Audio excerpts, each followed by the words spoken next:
En 2023, nous en sommes malheureusement encore là. Des gens se font attaquer sur leur poids, et voient, pour certains, leurs rêves se briser à cause d'actes et de réactions grossophobes à leur encontre. Cela ne s'arrête pas à leur vie privée, mais également à leur vie professionnelle, réduite en miettes suite à une telle bêtise humaine. En ce samedi 28 janvier, Mathieu Delormeau et ses chroniqueurs, qui, dans TPMP, ont dévoilé leurs photos d'adolescence, ont dédié une partie de TPMP People de la semaine à la grossophobie dans le milieu artistique, dont bien trop de candidats sont encore victimes.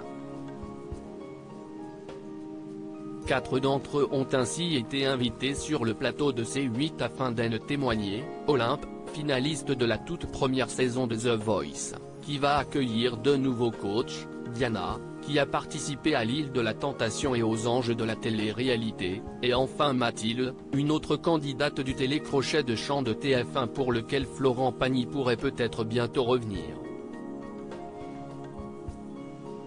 Mathilde, limite, il disait que c'était dégoûtant. La candidate a tout d'abord témoigné des insultes reçues après les auditions à l'aveugle. Si est en faisant The Voice que j'ai découvert que j'étais grosse.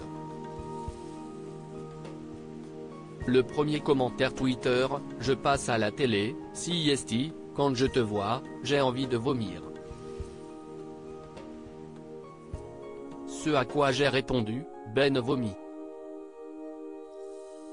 Mais si est à partir de là, où je me suis dit, ah oui, si est vrai, pour les gens, je suis grosse. Mais pour moi, je ne suis pas grosse. Je suis le niveau 0, il y a plus gros que moi et il y a plus mince que moi, a-t-elle expliqué. Elle a alors confié une anecdote des plus ahurissantes au sujet d'un clip qu'elle avait tourné pour le label qui lui avait proposé un contrat, qui n'est finalement jamais sorti. Quand on m'a dit, ils vont te signer. Je vivais mon rêve éveillé. Ils étaient un peu au courant que j'étais grosse. Et au fur et à mesure, ils se sont dit, on va faire un clip, etc.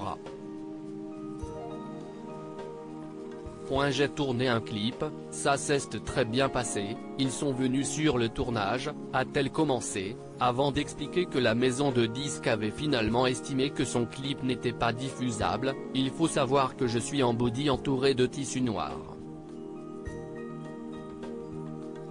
Il me regarde en disant, si est très gênant, Mathilde.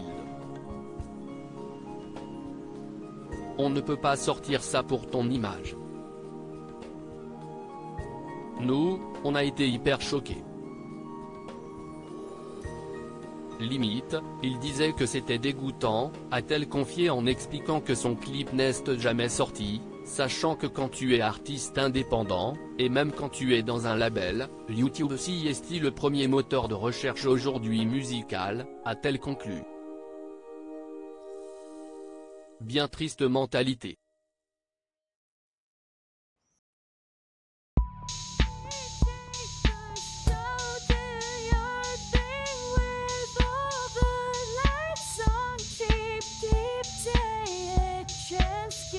Keep taking a chance.